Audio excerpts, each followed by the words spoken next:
عظیم تابعی بزرگ حضرت سیدنا عبداللہ بن مبارک رحمۃ اللہ علیہ کے ساتھ سفر میں ایک بد اخلاق آدمی شریک ہو گیا. آپ اس کی بد اخلاقی پر صبر کرتے اور اس کی خاطر مدارات کرتے. جب وہ جدا ہو گیا تو آپ رونے لگے. کسی نے رونے کا سبب پوچھا تو فرمایا میں اس پر ترس کھا کر رو رہا ہوں کہ میں تو اس سے الگ ہو گیا لیکن اس کی بد اخلاقی اس سے الگ نہ ہوئی. یہ ہمدردی بزرگوں کی. بارگاہ رسالت میں ایک صاحب نے اچھے اخلاق کے بارے میں پوچھا تو آپ صلی اللہ علیہ وسلم نے قرآن کریم کی یہ آیت تلاوت فرمائی خذ العفو وأمر بالعرف وأعرض عن الجاہلین. پارہ 9 سورۃ الاعراف آیت نمبر 199. آسان ترجمہ ہے قرآن کنز العرفان.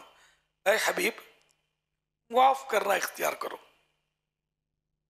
اور بھلائی کا حکم دو اور جاہلوں سے منہ پھیر لو.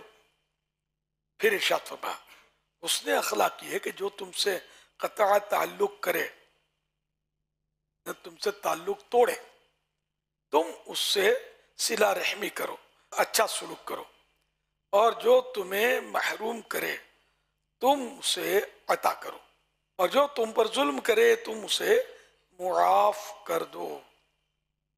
بروز قیامت میزان عمل میں جو سب سے وزنی چیز رکھی جائے گی وہ تقوی اور حسن اخلاق ہے. بارگاہ رسالت میں عرض کی گئی ای الاعمال افضل یعنی کون سا عمل افضل ہے تو ارشاد فرمایا خلق حسن یعنی حسن اخلاق. بارگاہ رسالت میں عرض کی گئی یا رسول اللہ صلی اللہ علیہ وآلہ وسلم باعتبار ایمان سب سے افضل مومن کون ہے؟ ارشاد فرمایا احسنہم خلقا یعنی جس کے اخلاق سب سے زیادہ اچھے ہیں. حضرت عبداللہ بن عمرو رضی اللہ عنہ سے روایت ہے کہ رسول کریم صلی اللہ علیہ وسلم اکثر یہ دعا مانگا کرتے اللہم انی اسألک الصحت والعافیت وحسن الخلق یعنی اے اللہ میں تجھ سے صحت عافیت اور اچھے اخلاق کا سوال کرتا ہوں. اخلاق ہوں اچھے میرا کردار ہو ستھرا محبوب کا صدقہ تو مجھے نیک بنا دے. صلو علی الحبیب صلی اللہ علی محمد. کیا حسن اخلاق بولتے کس کو؟ ہمارے یہاں یہ ہوتا ہے کہ جو اچھی طرح ملتا ہے تو ہم بولتے ہیں اس کا اخلاق بہت اچھا ہے. یہ بھی ہے حسن اخلاق کا حصہ ہے تاہم ایک حسن اخلاق کی تعریف بھی نوٹ کر لیں. حضرت ابو بکر محمد بن موسیٰ واسطی رحمۃ اللہ علیہ فرماتے ہیں حسن اخلاق یعنی اچھا اخلاق یہ ہے کہ بندہ اللہ پاک کی خوب معرفت یعنی پہچان کی وجہ سے نہ کسی سے لڑے اور نہ کوئی اس سے لڑے. حضرت سہل بن عبداللہ تستری رحمۃ اللہ علیہ سے کسی نے پوچھا حسن اخلاق کیا ہے اچھا اخلاق کیا ہے تو آپ رحمۃ اللہ علیہ نے فرمایا حسن اخلاق کا ادنا درجہ یہ ہے کہ تحمل مزاجی کا مظاہرہ کیا جائے برداشت کا مظاہرہ کیا جائے انتقام نہ لیا جائے ظالم پر شفقت و مہربانی کی جائے اور اس کے لیے دعائے مغفرت کی جائے. ہمارا کیا ہے منہ توڑ دوں گا کمزور سمجھا ہم کو چھوڑوں گا نہیں اس کو تمہیں. اور یہاں یہ کہ ظالم پر شفقت اور اس مہربانی کر کے اس کے لیے مغفرت دعا کی جائے. یہ ہمارے بس میں کہا ہے. یہ حسن اخلاق کی تعریفات یہ میں نے بیان کی. اور امام غزالی رحمۃ اللہ علیہ کے نزدیک حسن اخلاق اور بد اخلاق کی تعریف کیا ہے؟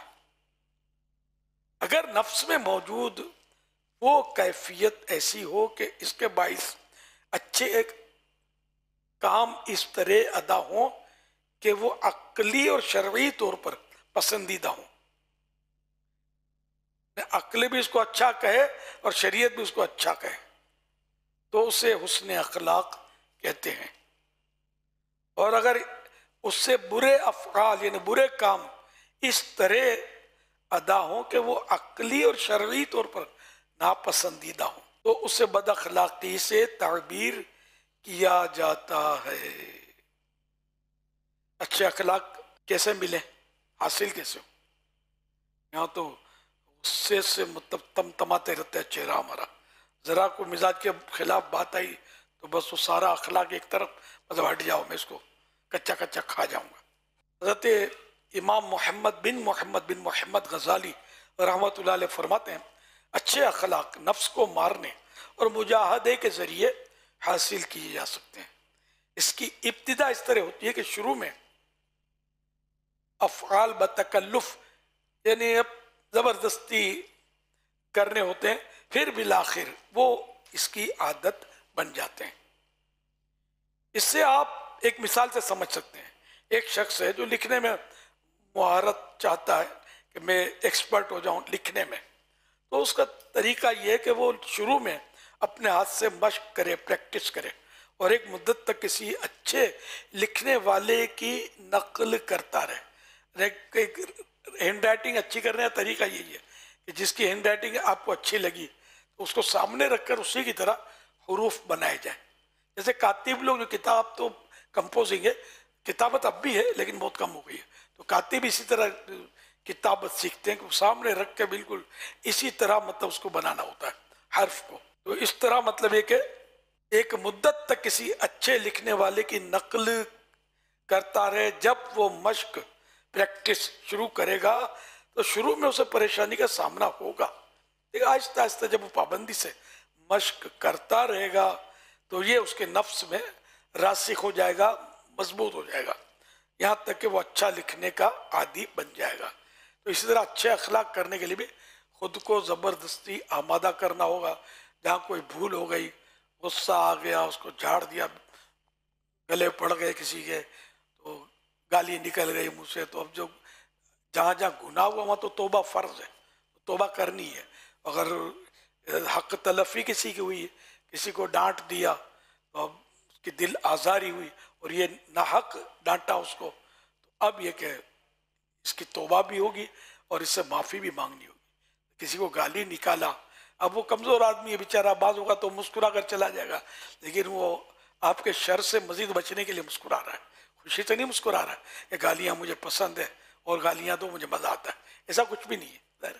تو یہ کہ اس سے معافی بھی مانگنی ہوگی، اس کو راضی کرنا ہوگا۔ خالی اب سب کے سامنے تو اس کو 2 ٹکے کا کر دیا بیچارے کو، برا بھلا کہہ کر، اب پھر کان میں کہہ دیا سوری، تو یہ کافی نہیں ہوتا، اس کے دل میں اترنا پڑے گا، اس کے دل سے یہ بات جاتی رہے۔ جو ہم نے جس طرح کی اس کی تذلیل کی، جس طرح کا انداز اس سے اختیار کیا، اسی طرح یعنی کہ معافی مانگنی ہوگی، زیادہ سے زیادہ معافی مانگنی، جتنا زیادہ تکلیف دی اتنا زیادہ اس سے ایسے انداز اختیار کرنا ہوا کہ وہ سیٹ ہو جائے، اس کا دل جو ہے نا ہمارے سے مطمئن ہو جائے، اور ایسا کرنا بہت مشکل ہے۔ بولنا کہنا آسان ہے، معافی مانگنے کے لیے کوئی چھوٹے باپ کا ہونے کے لیے کوئی تیار ہی نہیں ہے۔ اما خان آفتاب است میں سورج ہوں، ہر ایک کا مطلب گویا یہی انداز ہے۔